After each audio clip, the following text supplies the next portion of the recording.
Hey everybody, OK Fixer here. I'm going to show you how to make a starter work, kind of repair it, and I'm going to use repair it. First thing we got to do is get it off. You'll need a 13 and a 17, and something to put your knees on, but something else will happen and I'll have to go back and forth about 48 times. It's best to do this in the early spring because when you open this up, the hornets will come out at you. But there's our unit right there. So it's really crusty. So we'll get it off of there.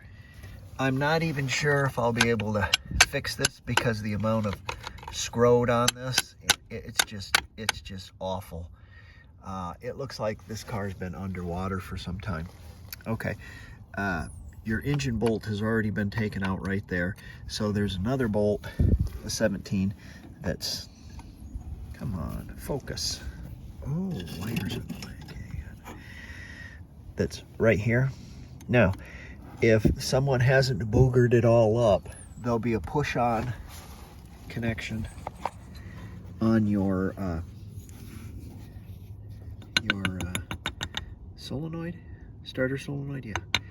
There'll be a push-on the back side, and there will be a 13mm nut to take the big power cable off. So let's get that all off. I'm not going to bore you with that because it's going to take me forever to get it off of there because it's just cruddy all up. Does that make sense? Cruddied all up? You know what I mean. Okay, I had to get some implements of destruction from the Frank collection in order to pound this off. That's a kind of a personal little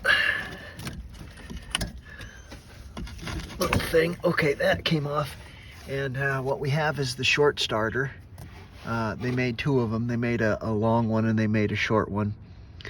I don't know if any of them are any different. I think they both have the same 0.7 horsepower. So there's your 13mm that's got to come off. That's the big cable. But you can see just how grody everything is underneath this. It's like it's been sitting in a swamp. Okay, as we're looking at the fossil evidence of this car, you can see how complete it is actually. It does still have the original power cable going to, hasn't been changed. Even the boots are still on the heater cables, although they're roached, but the boots are there. So they're not full of mud dauber nests. And the brakes even sport the adjustment plugs, or one of them, sort of. Although ravaged by time and probably salt, this has not been ravaged by Abner Dimwit, so it's good. The starter also sports the thin nut. Those are pretty much original, I think. So let's get this inside and have a look-see at it. See if we can make it work. So by looking at the fossil evidence here, it appears that this is an original Bosch starter. Never been fooled around with or anything like that. As far as starters are concerned, oh, it actually turns. As far as starters are concerned, I've never, and I've had several of these cars, I've never bought a new starter. I've never bought a rebuilt starter. I've just cleaned the ones up I've had and serviced them. So let me show you how to do that. I'm not going to take this one apart like this. First thing, even for me, it's too grody to even take apart. So what I'm going to have to do is clean it, knock all this crap off of it with a wire wheel. I'm not going to bore you with that. I'm going to do that right now, and I'll be right back with you. All right, we'll take the solenoid off first. Put a little drop oil wherever I go. Power cable off.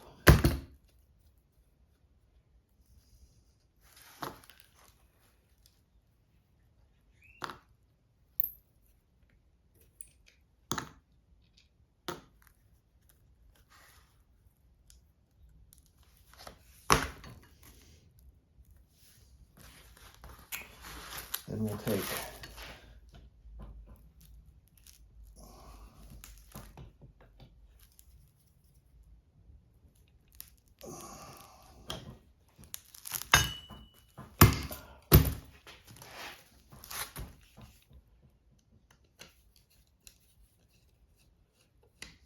oh, look at this. There's a nut and a bolt. I've never, I can't remember if I've ever seen anything like that before. Maybe that's the way it's supposed to be. I thought it was a pin and a clip, but I might be wrong. Let's get another starter and have a look at it.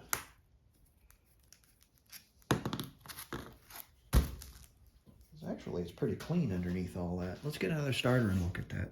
Oh, and sometimes you can tell where the car came from just by all the crap on it. This is kind of red, but I mean, I'm in Oklahoma and we have red dirt like this, but so does New Mexico, and it does have a New Mexico tag. So yeah, this is New Mexico sand. Okay, that is indeed 10 millimeter.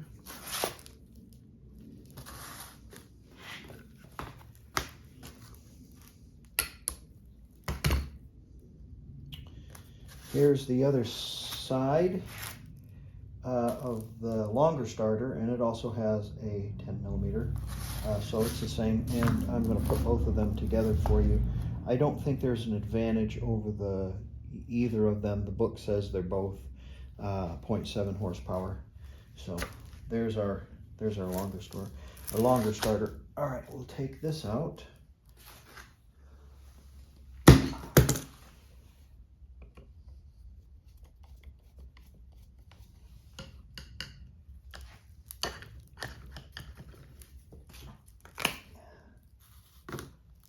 I think when you take that out, something flies forward in there, probably.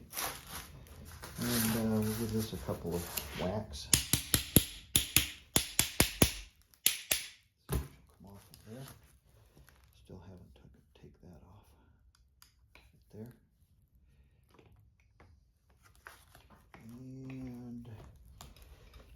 And should come out of there like this. Hooks onto that. Hooks onto that. Like that. Pulls that in and out is what that does. Pulls the Bendix in and out. And there you go. It's got some grease on it still. So this is looking pretty good. All right, next thing we'll do is we'll take these two bolts out. I have to get on them with a vice grip. And we'll take these two screws out also. On this little cover, there's a clip. I'll show you in just a second. I've put a little mark with some white out to align everything.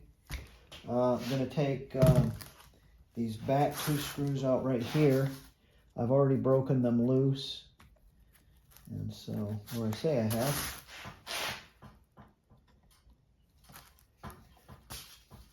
Take those out. And in fine Volkswagen fashion, they will have a washer behind them, of course. Set those aside. And then that little cap will come off like that. Oh, and it's got grease in it too. This starter would probably be just fine. It probably would have worked just fine. There's a little clip that comes off. Then you can take your... I had to break mine loose with vice grips. Still tight.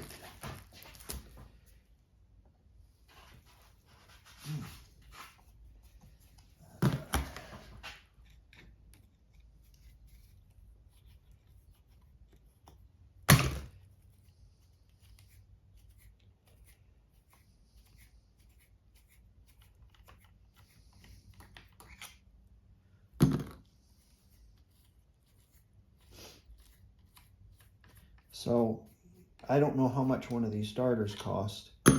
I don't want to know. And I don't know what kind of quality you're going to get from rebuilders nowadays. And so there's lots of old original Bosch units out there that are still perfectly fine. And so it just doesn't, it doesn't, oh, I forgot about those. You also have two little washers. It's always two little washers when they move. It's always two. Oh, no, it's not. It's three. Just like a, yeah, just like behind your clutch. Kind of neat. It appears that they're different. It appears that they are different. The two top ones are very thin, and the one on the bottom was quite a bit thicker. So we'll remember that. We'll remember to put the bottom one on first, and it was quite a bit thicker.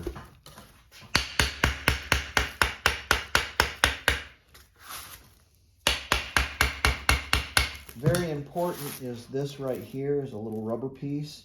Of course, it cannot touch the body. It can't. The rubber has to be reasonable. So you really have to watch that, because if this cable is going into it, it's going directly to ground. So you have to be really careful about that. All right, I'm going to pull this apart just like so. And inside you'll see our quartet brush set. And here's our armature. The armature looks pretty good.